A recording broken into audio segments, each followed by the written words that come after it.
Have you ever found yourself tolerating disrespect in silence? Convincing yourself it's not worth the trouble, that staying quiet is the mature thing to do? If so, you're not alone.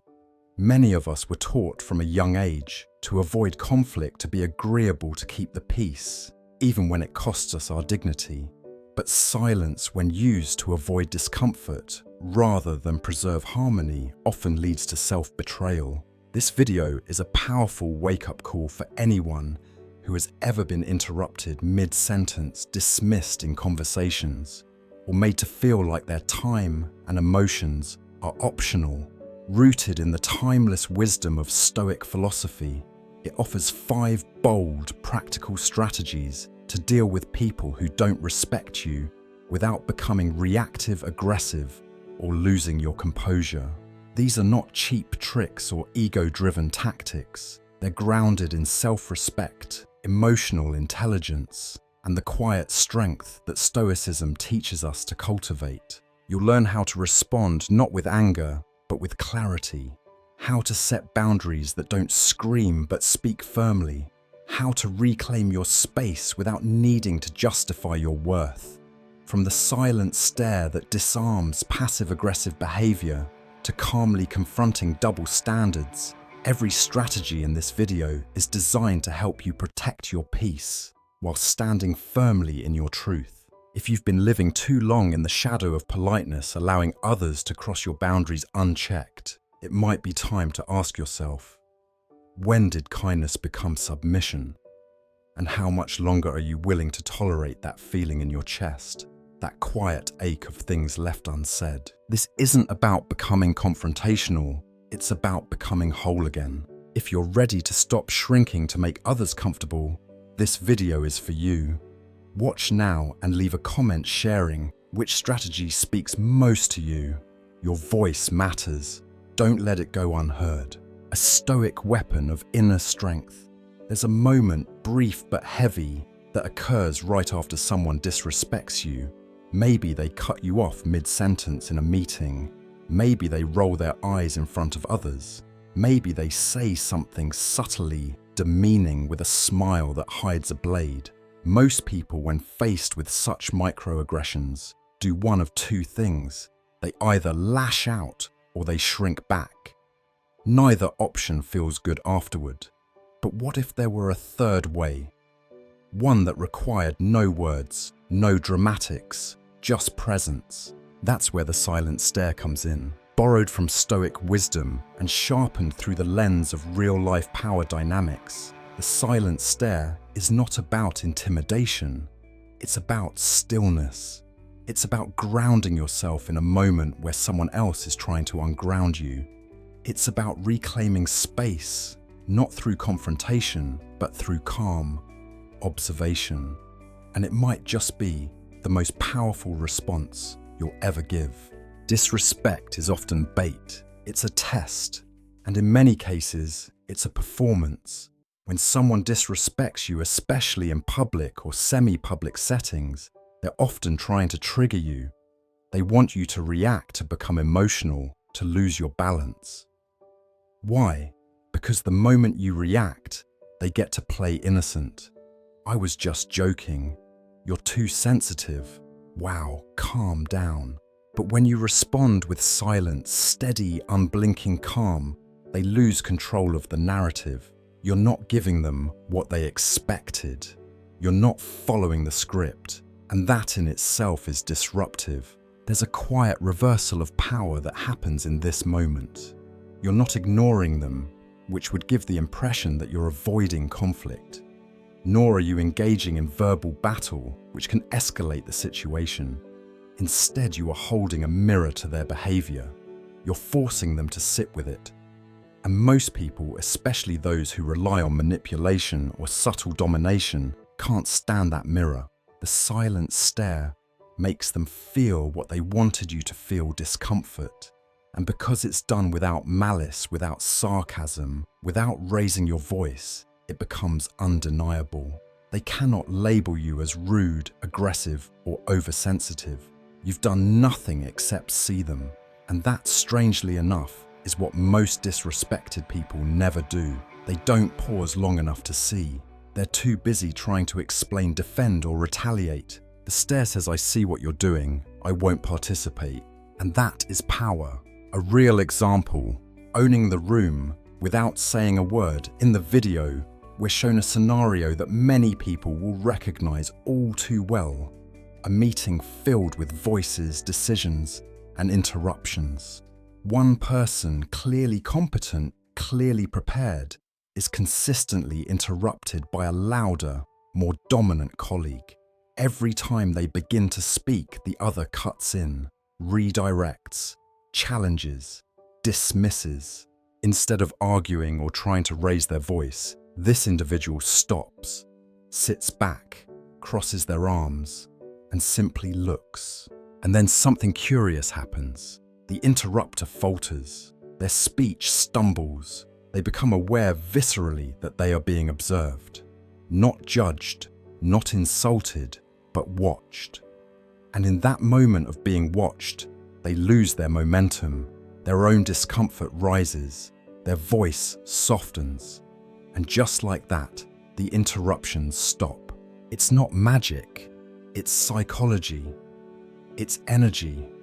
And it's something we all have access to once we stop outsourcing our worth to how others treat us.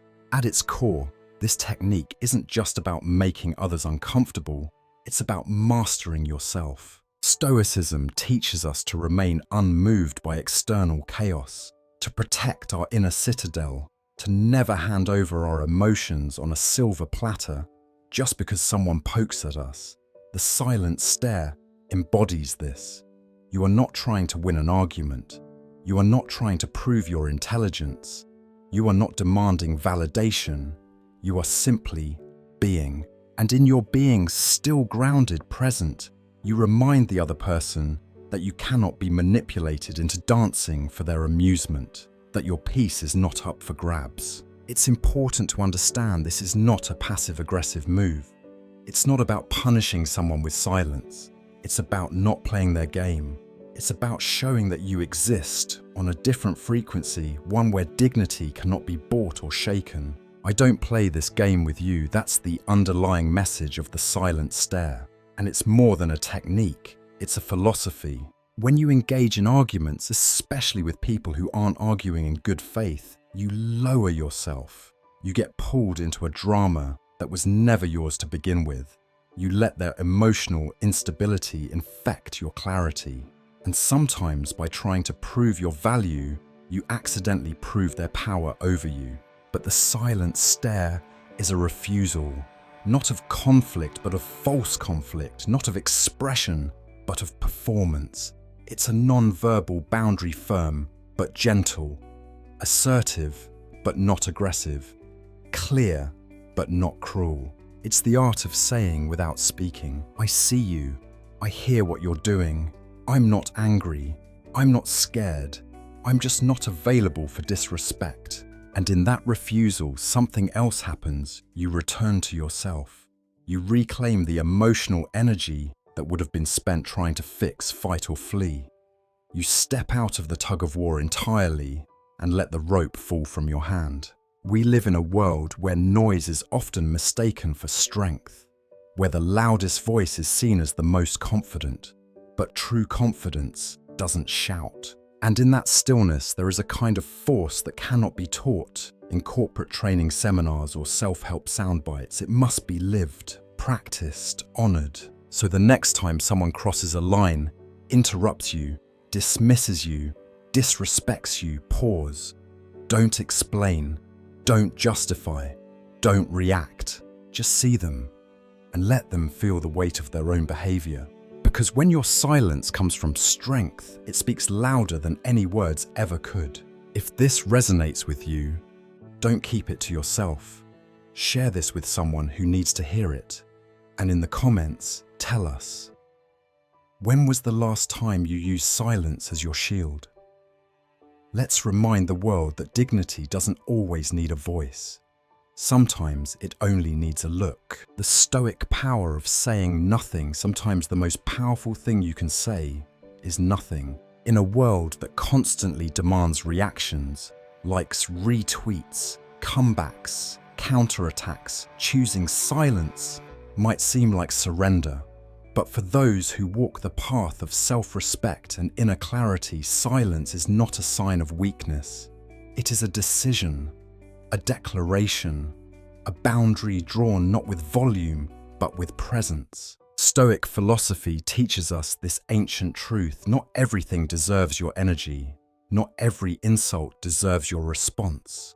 Not every person deserves the privilege of your attention. Sometimes the most dignified and effective answer to disrespect is simply not answering. This is the essence of silence as your answer. When someone makes a hurtful joke, throws a passive-aggressive jab, or tries to embarrass you in front of others, the natural instinct is to defend, to explain, to push back. It's human, but it's also exhausting and often ineffective.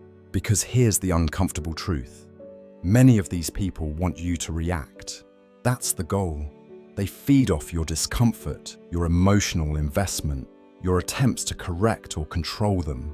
They want to live rent-free in your mind, knowing they can pull your strings with a single word. But silence is a wall they cannot climb. It forces them to face the echo of their own behavior. When you do not react, you leave them alone with their words, and that can be more unsettling than any rebuttal. They begin to wonder, did I go too far? Why isn't she responding? Does he see right through me? Your silence becomes a mirror, one that reflects without distortion the absurdity or cruelty of what was said. And unlike verbal confrontations, which often create defensiveness, silence invites self-awareness.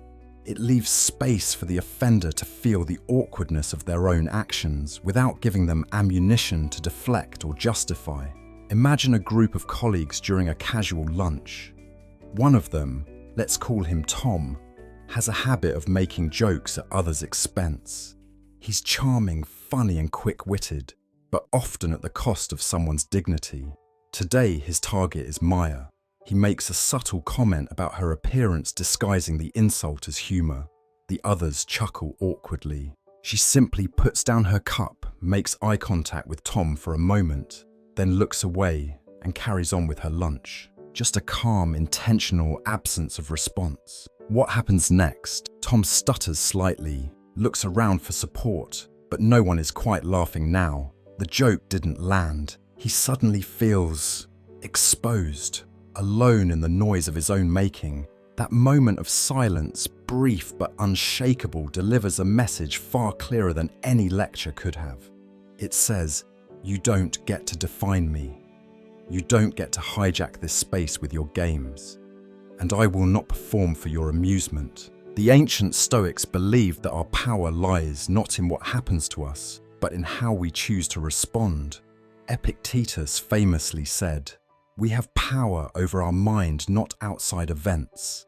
Realize this, and you will find strength." Silence then becomes an act of strength, not of avoidance.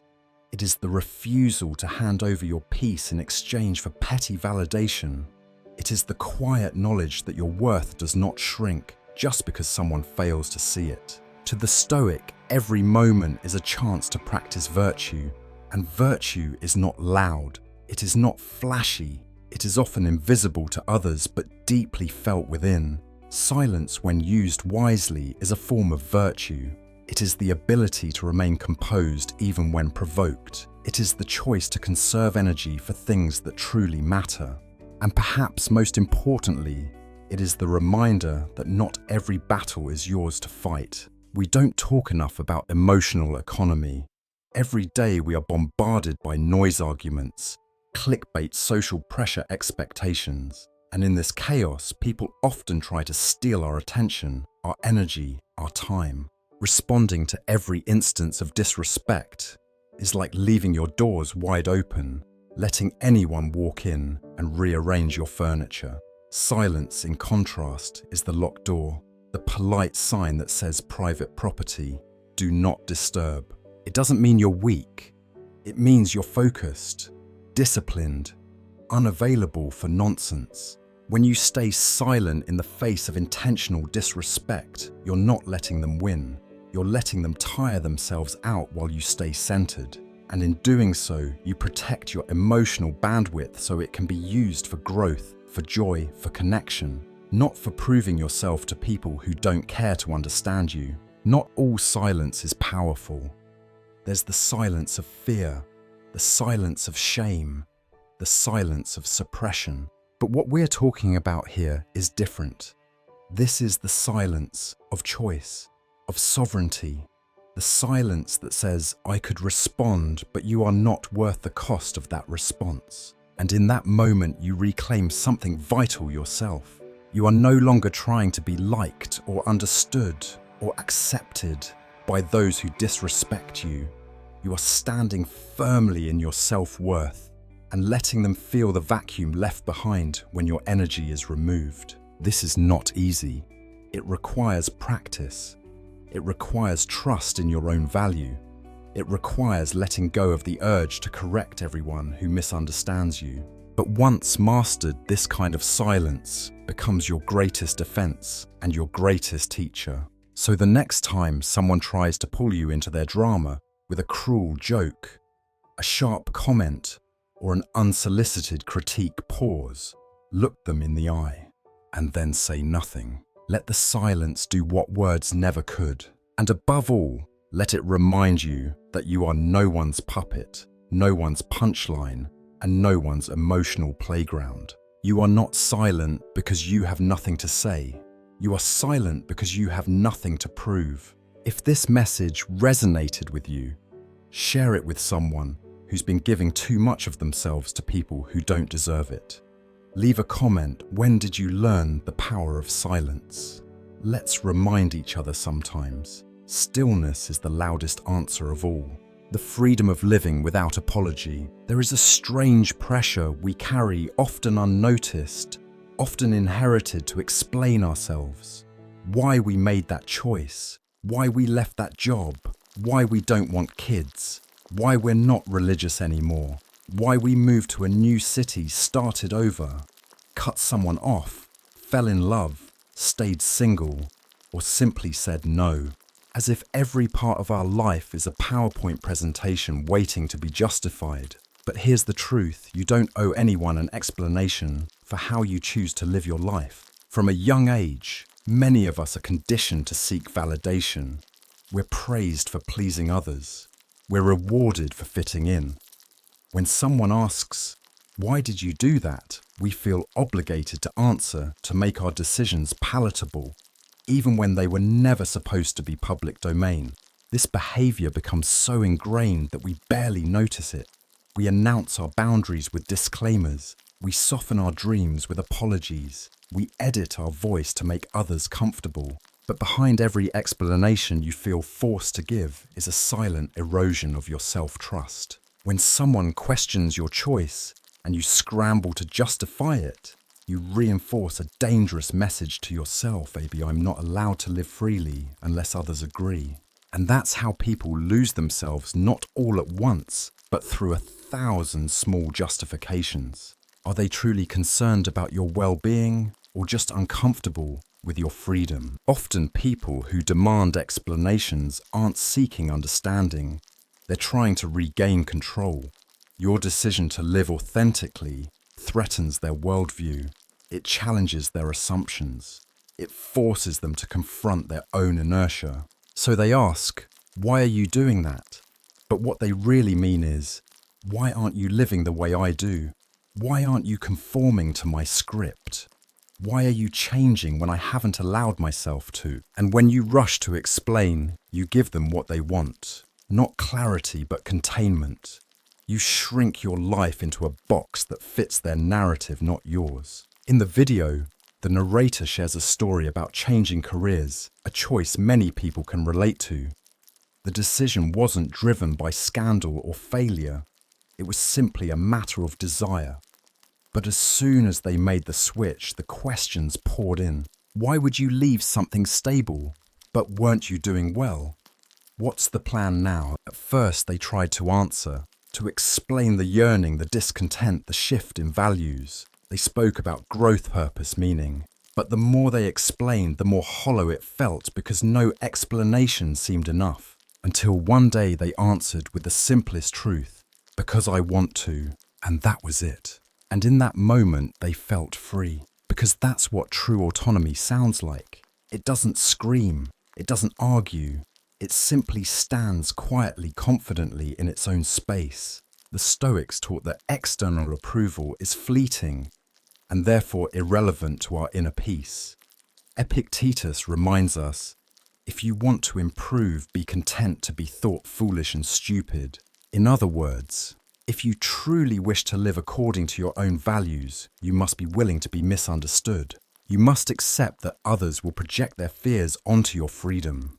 They will label you irresponsible, rebellious, selfish, or naive, not because you are, but because they are unsettled. But their discomfort is not your responsibility. Your only responsibility is to your own inner compass, to your sense of rightness, to the quiet voice within that knows, without needing to explain what path is yours. And if that path looks strange to others, let it. Let them gossip. Let them speculate. Let them create stories to soothe their confusion. You have nothing to prove, not to them, not anymore. To be clear, this isn't about shutting down conversations or refusing vulnerability. There's a difference between explaining to defend and sharing to connect. You can tell your story to someone who truly listens with curiosity, not judgment. You can open your heart to those who've earned the right to hear it. That kind of sharing is sacred, but you are never obligated to explain your life to those who only want to critique it. Silence, in some cases, is the loudest declaration of self-respect. When someone demands to know why you did what you did, you can simply respond, I did it for me. That's enough. And if they don't understand, that's okay. Understanding was never a requirement for your authenticity. Your life is not a resume. Your heart is not a business plan. Your desires are not courtroom evidence. You don't need bullet points to justify your existence. You don't need applause to make your choices valid. You don't need to be understood to be whole. You are allowed to change your mind. You are allowed to grow in directions no one predicted. You are allowed to stop chasing things that once thrilled you. You are allowed to rest, to quit, to reinvent. And you are allowed to do all of this without writing a press release, because your life is yours. So stop explaining, start living, start walking, start breathing in the rare air of not needing to be explained. If this spoke to your soul, share it with someone who needs to stop apologizing for being themselves. Leave a comment. What's one choice you made that needed no explanation, yet you gave one anyway? Let's normalize living without the need for permission. The Stoic power of emotional space. Not everyone deserves a front row seat in your life. That might sound harsh at first, but it's one of the most liberating truths you'll ever learn. We live in a world that romanticizes forgiveness without boundaries, kindness without limits, and loyalty to anyone who's known us long enough to remember our childhood nicknames. But real peace, the kind that lasts, the kind that nourishes, requires something far more radical, selective distance. And it starts with a simple realization: proximity is a privilege. When you allow people into your daily space, your conversations, your thoughts, your time, you are in a sense giving them a pass into your inner world. You're handing out access badges to your energy. But what happens when those people don't treat that access with respect? What happens when their presence doesn't uplift but drains? When their jokes sting? When their opinions cut and their presence makes you question your worth instead of affirm it? That's when it's time to step back, not out of cruelty, but out of clarity. Some people are subtle emotional invaders. They don't scream. They don't openly insult. They operate in sighs, in sideways glances, in sarcastic comments disguised as humor. And when you're around them regularly, you start to shrink, not visibly, but spiritually. You overthink what to say. You walk on emotional eggshells. You anticipate the next dig or criticism, and slowly you become someone you barely recognize, nervous, guarded, unsure. In that environment, it's hard to even recognize the damage being done. It becomes your new normal. But when you create space, when you physically and emotionally remove yourself from the constant presence of disrespect, something shifts. You start to hear your own voice in your head, not theirs. You realize how much of your inner dialogue had been hijacked by outside negativity. And in that clarity, you remember this is what peace feels like. In the video, the narrator shares a simple, relatable story. A friend, someone they had known for years, had a habit of making backhanded comments. Every hangout came with a layer of tension. Every text message carried the risk of something cutting hidden between the lines. But because of their shared history, the narrator tolerated it. They kept showing up, kept laughing along, kept pretending it didn't hurt. Until one day they stopped. They declined a few meetups, let some messages go unanswered, created space. And in that space, something beautiful happened. Their anxiety decreased. Their self-confidence grew.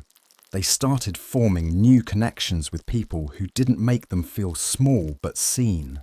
Distance, it turns out, wasn't a punishment. It was medicine. We're taught to feel guilty for walking away.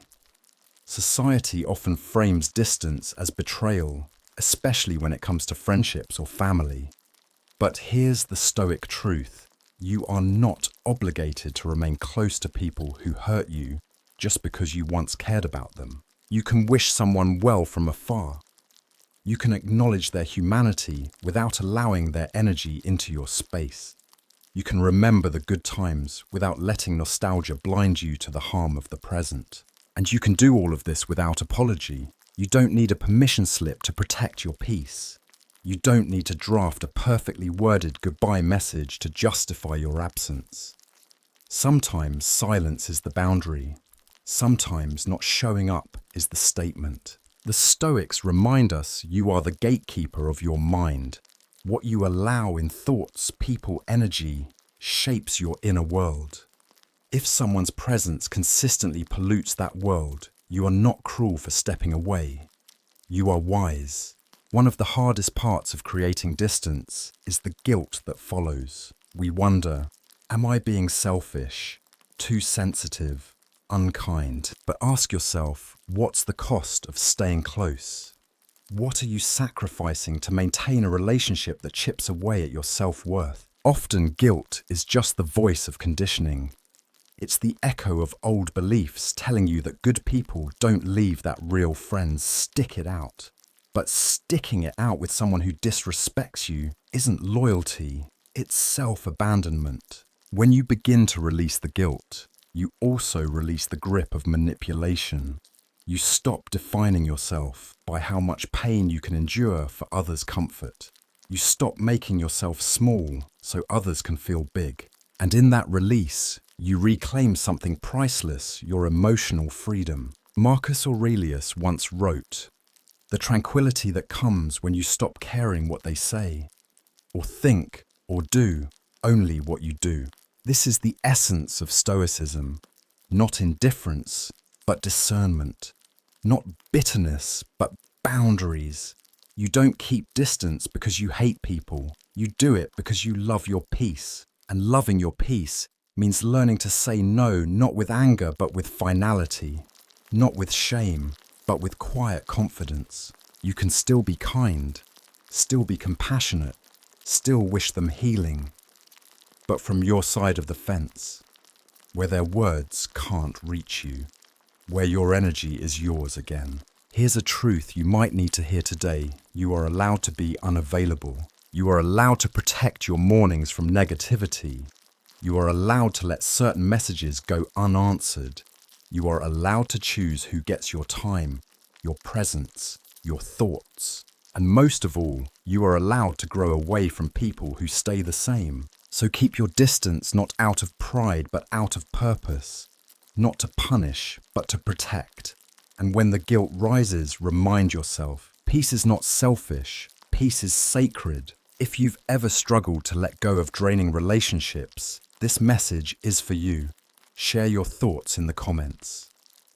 Who did you create distance from, and how did your life change afterward? Let's honor the quiet bravery of choosing ourselves, the silent declaration of self-worth. Sometimes the most powerful words you'll ever say aren't spoken at all. They're communicated in how you stand, how you walk into a room, how you carry your body, and especially in whether or not you choose to hold your head high. In a world where disrespect often hides behind humor, where confidence is mistaken for arrogance, and where self-doubt is subtly encouraged, the simple act of walking with self-assurance becomes a quiet rebellion, a stance, a shield, a message to the world that says, I know who I am, and I don't need you to tell me. When we think of self-worth, we usually think of beliefs, affirmations, and thoughts. But the truth is, self-worth lives in the body just as much as in the mind. When someone slouches, avoids eye contact, or shrinks into their chair, they're unconsciously signaling submission. It's not that they are lesser, it's that they've learned to appear lesser in an attempt to avoid attention, conflict, or judgment. This isn't weakness, it's a defense mechanism. But over time, it becomes a habit, and that habit begins to shape not only how others see you, but how you see yourself. Now reverse it. Stand up straight, shoulders back, chin slightly lifted, eyes steady, not confrontational, no words, just presence. What happens? People look at you differently. They second-guess their harsh words. They hesitate before interrupting, not because you've demanded respect verbally, but because your posture commands it. You become harder to manipulate, harder to read, harder to dismiss. This is the quiet armor of dignity. There's a misconception that confident people are aggressive or dominant, but true confidence is not loud. It is not theatrical. It doesn't crave validation. And calm confidence makes people nervous for a very specific reason. It cannot be controlled. People who manipulate through sarcasm, guilt, or passive aggression rely on emotional vulnerability. They thrive when you flinch, explain, or fidget. Your discomfort gives them feedback. It tells them what to push, where to poke, how to get under your skin. But when you respond with nothing but stillness, when your body says, I'm unmoved, they lose their power. They're left with their own words echoing awkwardly in the air. In the video, the storyteller reflects on a time when they used to shrink under subtle mockery. Someone they knew, perhaps a peer or acquaintance, had a habit of joking at their expense. The jokes weren't overtly cruel, but they were consistent, undermining, humiliating. At first, the storyteller tried to laugh along, to stay likable, to prove they were chill. But it never felt right. It always left a sting. The Stoics believed in virtues and inner strength built from self-mastery, but they also knew that this strength was not purely abstract. It was lived, embodied. Marcus Aurelius wrote, "If you are distressed by anything external, the pain is not due to the thing itself, but to your estimate of it, and this you have the power to revoke at any moment, by changing your inner state, and letting that change radiate outward." Holding your head high doesn't mean pretending to be invincible. It means refusing to act small just because someone else wants to feel big. It's a way of telling the world, I am not your punching bag. I am not your project. I am not here to prove anything to you. And most importantly, I do not need your approval to belong in this room. Here's the truth, most people are searching for cues. They're watching you to figure out how they should treat you. They don't always do this consciously, but it happens. And one of the first cues they read is your body language. When you walk into a room and avoid eye contact, keep your head down or fidget with your hands, you're unintentionally signaling I am unsure of myself. And unfortunately, some people use that signal as an invitation to push boundaries. But when you walk in with calm confidence, head high, shoulders, steady eyes, soft, but alert. You disrupt the script. You set the tone. You teach people how to treat you without saying a word. It's not about physical stature. It's mental presence. You could be 5'2" and radiate unshakable confidence. You could have trembling hands but a steady gaze. You could be anxious and still show up with dignity. Because holding your head high isn't about never feeling insecure. It's about choosing, in spite of insecurity, to stand in your worth. You're allowed to be nervous. You're allowed to be unsure. But you don't have to broadcast that to the people who are looking for weakness. Let your back carry the message. I'm here, and I'm not asking permission to be. Let your gaze say, I see what's happening and I'm not rattled. Let your presence whisper, I will not shrink to fit this moment. The next time you're entering a room, sitting in a meeting, or walking past someone who once made you doubt yourself, pause. Feel your spine. Lift your chin. Soften your shoulders. Let your breath find its rhythm. And then walk in, not to impress, not to dominate, but to exist with full self-respect. Because when you hold your head high, you're not asking the world to validate you. You're showing the world that you've already done it yourself. If this reminder hit home for you, share it with someone who's learning to walk tall again. Drop a comment. What moment in your life taught you the quiet power of presence? Let's remind each other. Dignity isn't about being perfect. It's about never forgetting who you are. Respect begins with you. You don't have to fight to earn respect. That may sound counterintuitive in a world that glorifies dominance, rewards outspokenness, and equates strength with verbal combat. But true lasting respect, the kind that comes from a place of grounded dignity, doesn't need to be chased. It doesn't come from having the sharpest comeback, the loudest opinion, or the final word in an argument. It begins quietly and powerfully from within. Because here's the truth. You teach people how to treat you by how you treat yourself. When you hold yourself with quiet confidence, when you draw boundaries without drama, when you walk away from situations that insult your soul, you're not being cold or passive. You're practicing self-respect. And that's where all outer respect begins. It's easy to believe that respect must be won in conflict, that if someone disrespects you, you have to argue, explain, defend, or prove your worth. But let's pause and consider. What happens when you stop trying to earn something that should be freely given? When you stop engaging with people who drain you? When you stop defending your choices to those who don't listen? When you stop explaining your boundaries, when you stop reacting to every provocation, the people who only stick around for control or ego satisfaction begin to feel uncomfortable, not because you've attacked them, but because you've stopped giving them access. You've withdrawn the invitation, and suddenly, without fuel, their fire dies down. Think of your life as a house. Some people enter with care. They remove their shoes. They speak gently. They offer help. Others storm in without knocking, leave muddy footprints on your floors and rearrange your furniture. If you leave the door wide open, you'll get both kinds.